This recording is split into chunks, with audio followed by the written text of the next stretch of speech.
during that night. So they take me to the emergency room, and the doctors are like, "Whoa, your son has E Valley." And my dad's like, "What is that?" He's like, "It's e-cigarette vaping associated lung injury." So he's like, "Damn." And then he's like, he has ARDS too, which is acute respiratory distress syndrome. All in all the problems I had, they said that he has a 5% chance of survival. What's up, boys? Welcome to the channel. Today I have an interview with Janan Moen, and Janan had an interesting battle with vaping that led to 2 collapsed lungs, a medically induced coma, and a 5% chance of survival. Janan ended up beating all of the odds, and now as a survivor, he travels the US applying pressure to big tobacco and vaping companies while also encouraging young people to quit. If you like today's video, please give us a like and a thumbs up. Also, we'll be giving away some truth merch and other stuff with each video that drops.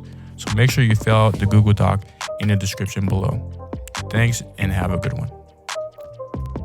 How were you introduced to nicotine and vaping? I know it was a pretty interesting story when you talked about it last time. It wasn't as simple as like peer pressure, you know. So how was that introduced to you?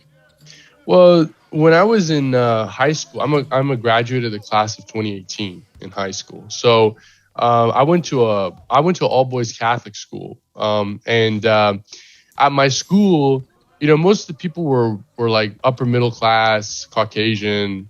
Of course, we had some diversity as well, but I was definitely like, you know, in the beginning, I didn't feel like I really fit in, but the cool kids, especially my junior and senior year, they were vaping. They were all vaping. And at the time, the vapes that were popular were like the Juul and the Sorn, Sorn drop.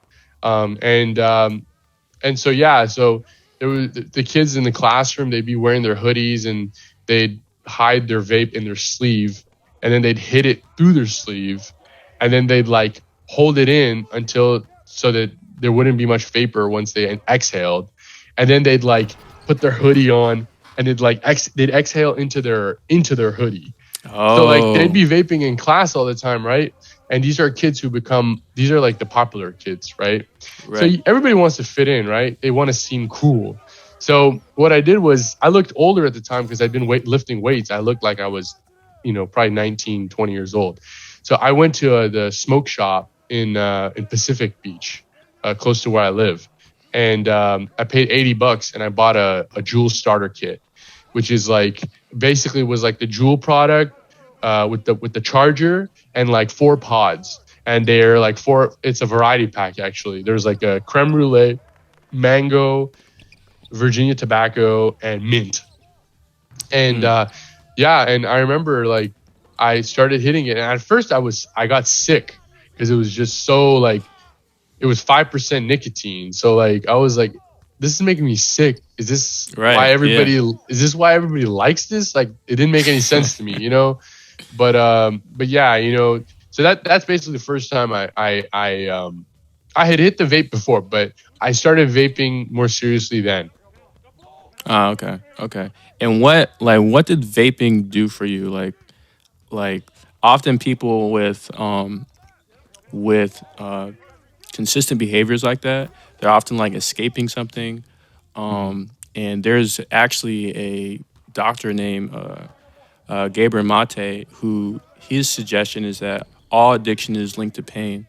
So when we try these 10-step programs or whatever, and they're not focused on the pain, addiction is just trying to numb ourselves from a pain or behaviors like that. So did you have something that you were like trying to escape, or like was there the insecurity of like coming back to America and trying to fit in, or like anything like that? Or was it just like I was trying to fit in and then I found vape and then it just kind of snowballed effect, you know?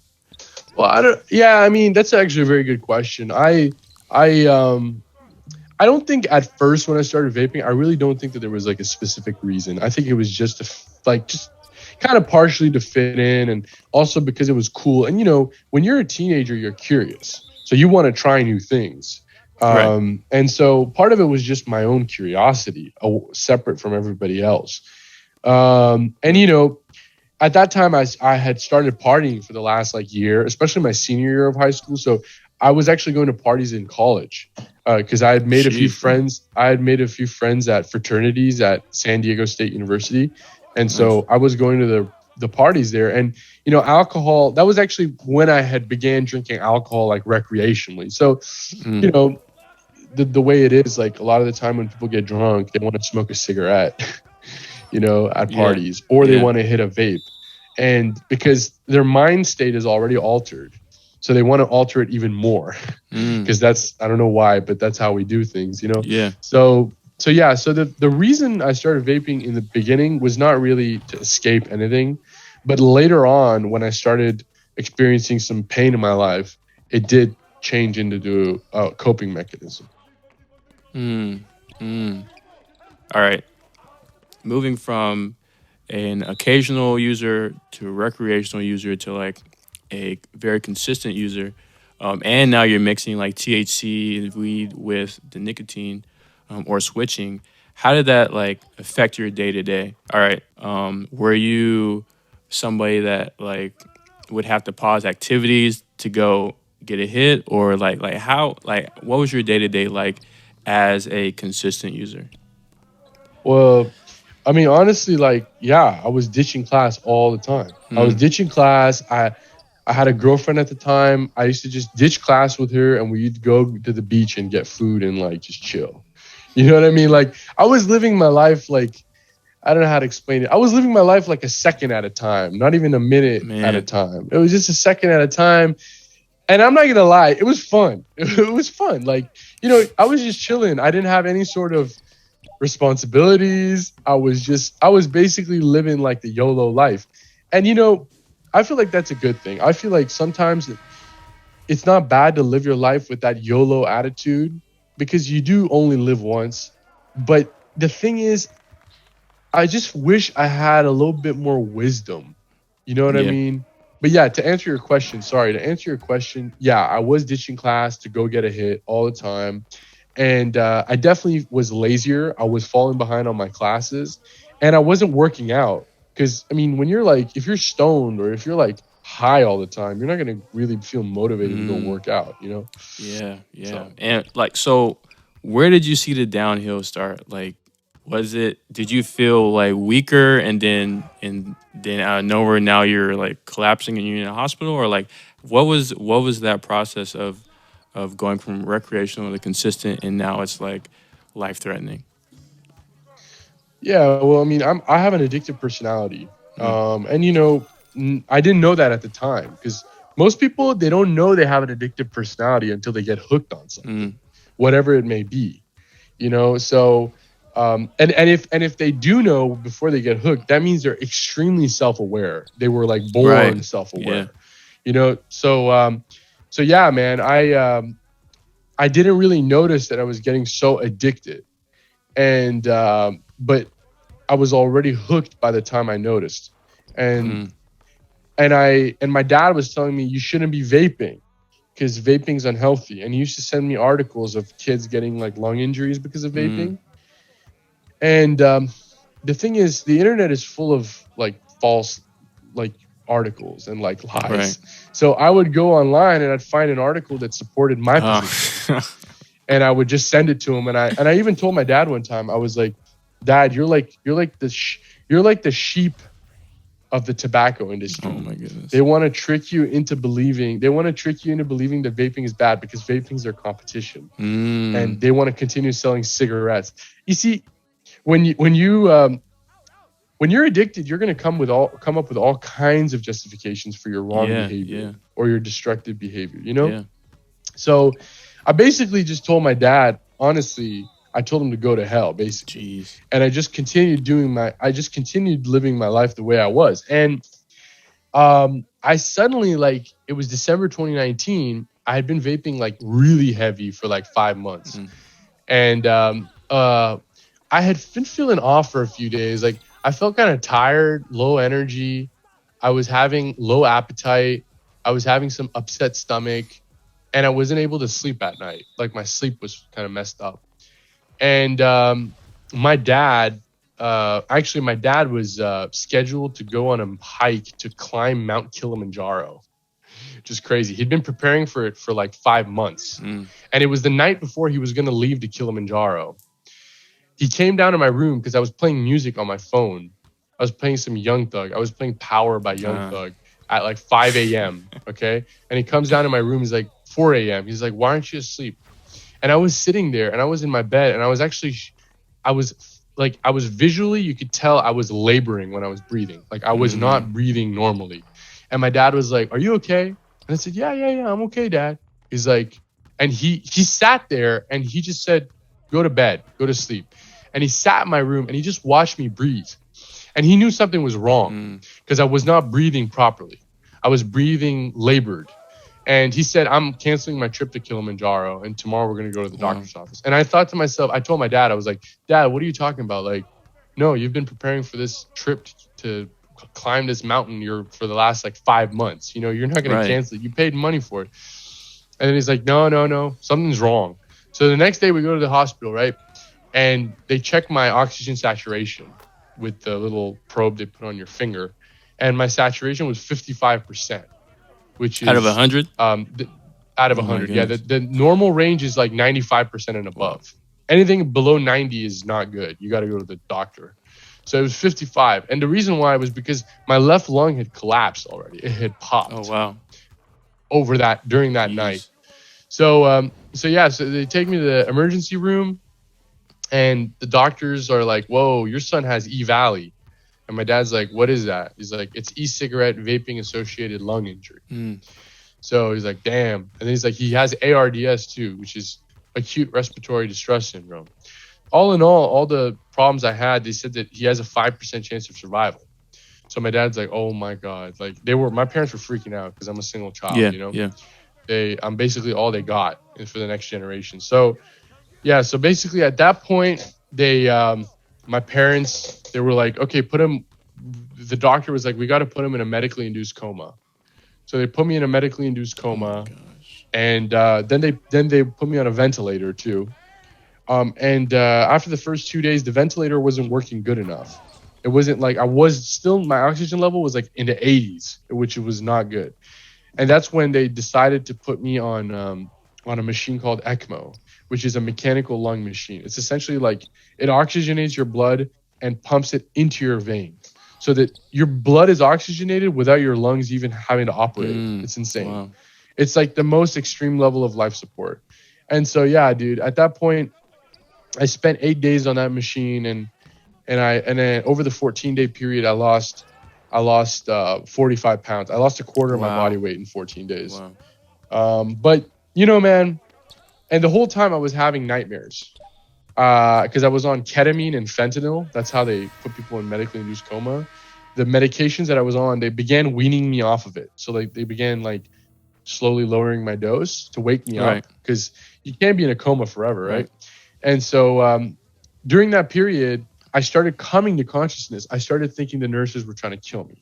I started thinking my doctor's a Nazi. Wow. I started thinking that I'm in a Nazi military camp and they're doing experiments on me. Wow. It was insane.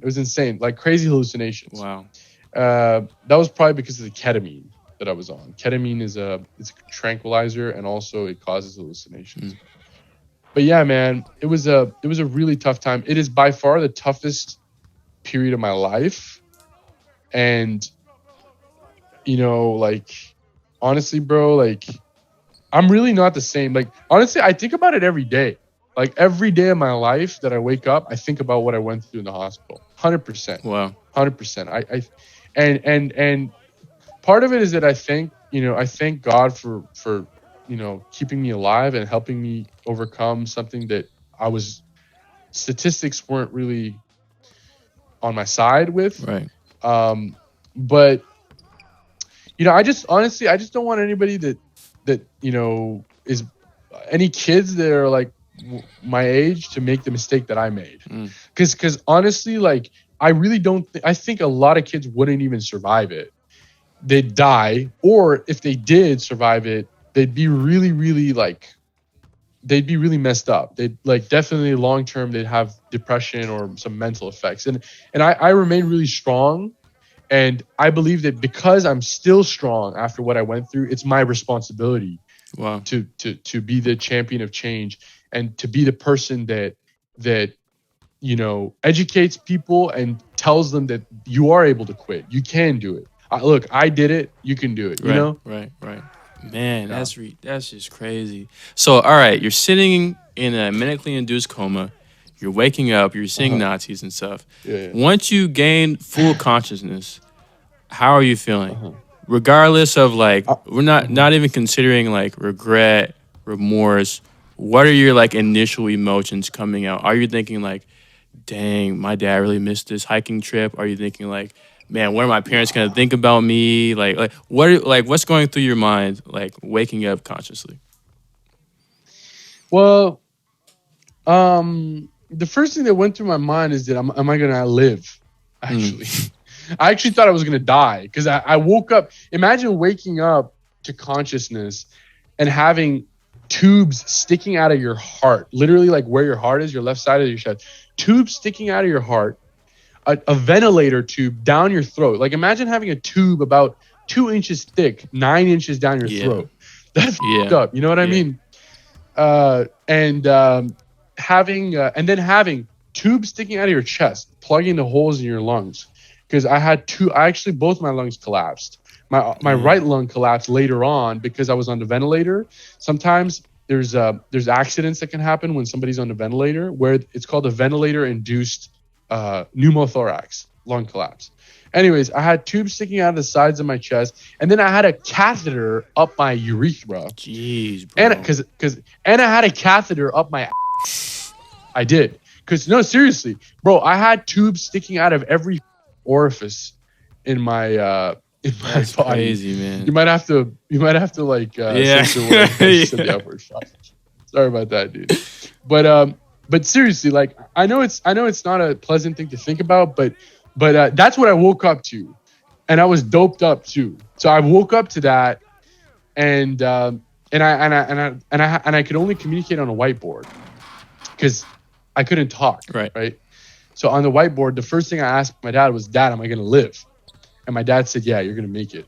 But he said, "There's a long road to recovery. Like, we got to first get you off this ventilator. You have to prove to the doctors that you're able to breathe under your own power."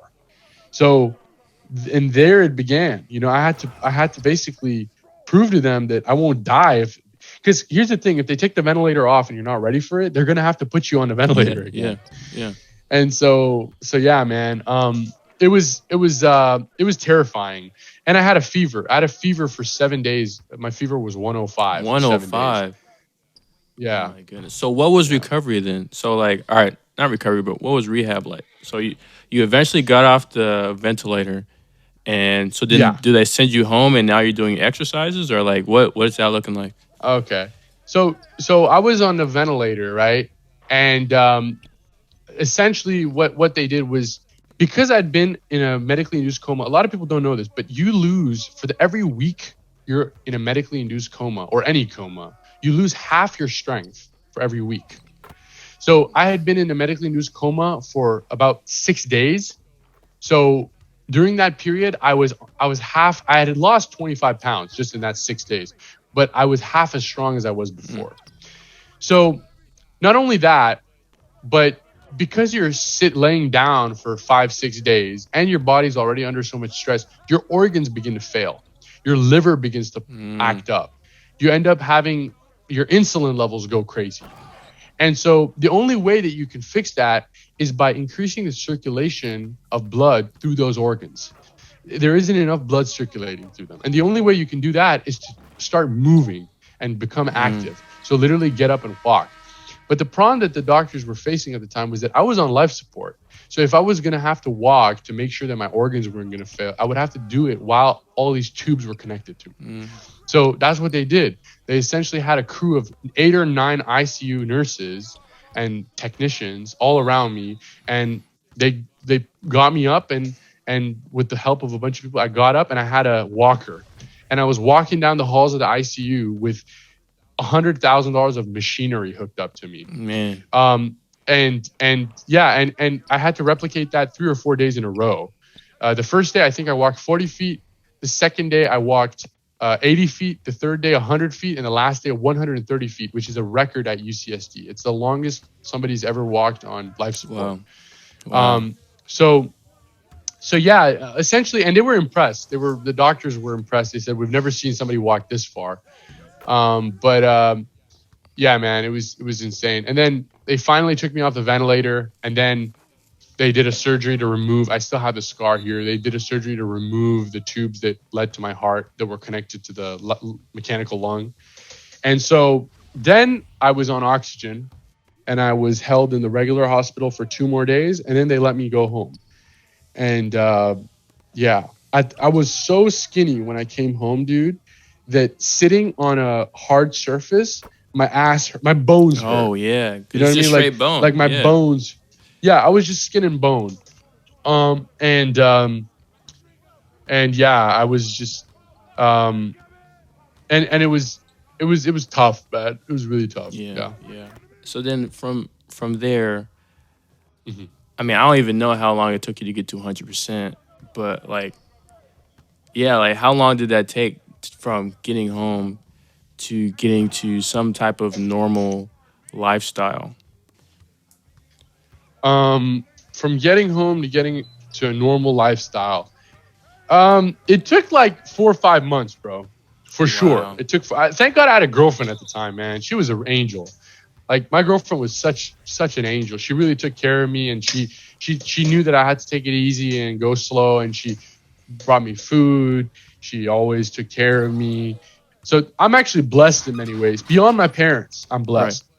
Right. But it took a long time. You know, first I had to eat a lot of food. I had to regain some weight. You know, so I ate a lot of tamales. You know menudo? You know menudo? No. It's like this Mexican soup. It's like this spicy Mexican soup with like it's the dark red. It's like dark red, and it has cow stomach. It has literally like tripe in it and stuff. And I was getting tamales in that soup, and I'd like cut a piece of the tamale off and soak that maize, like the corn stuff. I'd soak it in the soup and I'd eat it. I don't know why I liked it, and whatever I liked, I mean, I was basically skin and bones. I could eat whatever I want. Yeah. So I was eating that, and I gained like 10 pounds in the first like 2 weeks. So that was good. I was 170. Nice. Okay. Cool, man. Yeah. Well, I mean, once you got back to 100%, like the interesting thing about like addictions or consistent behaviors that just aren't good for you is that they have a interesting way of like working their way back into your life, or being impossible to get rid of. Like, there's people that are addicted to Instagram. They just can't put down their phone. You know, you can set a timer on your phone to block Instagram, and they'll just they'll bypass it. Like, they just have to. You know, we had that thing where Instagram was down, Facebook was down, WhatsApp was down, and people were just going crazy. And like, so what was that like for you? Was it just like an on-off switch? You're just like, I can't even look at a vape anymore, or like now you went through all this stress, and vaping was a mechanism that helped you get past stress. So now, like, did any of that run back through your mind? Like, oh man, I could really use a hit right now. Or were you just so desensitized from everything? No, I was just so, bro, I had suffered so much. Like, I had basically suffered. I think that in those 2 weeks, honestly, I think I suffered as much as a human can take and still like survive, and also not go crazy forever. Like, I feel like if I'd spent just a few more days in the hospital, I really don't think I would have been I would not be the same right now. And I think that because of how much I suffered, I mean, that's why I never touched a vape again. And that's why I hate vape. And that's why I'm literally like, when I'm not focusing on school and I'm not focusing on family, I'm focusing on trying to help my community and making sure that we pass an ordinance in my city, an ordinance or a law that bans the sale of all flavored tobacco products. no exceptions. And that's what I've been working on for years now, almost 2 years now. Well, guys, that was the video. Thanks so much for sticking to the end, and thank you, Janan, for the awesome conversation. If you liked the video, like the video, and also don't forget to fill out the Google Doc in the description. Thanks again, and have a good one.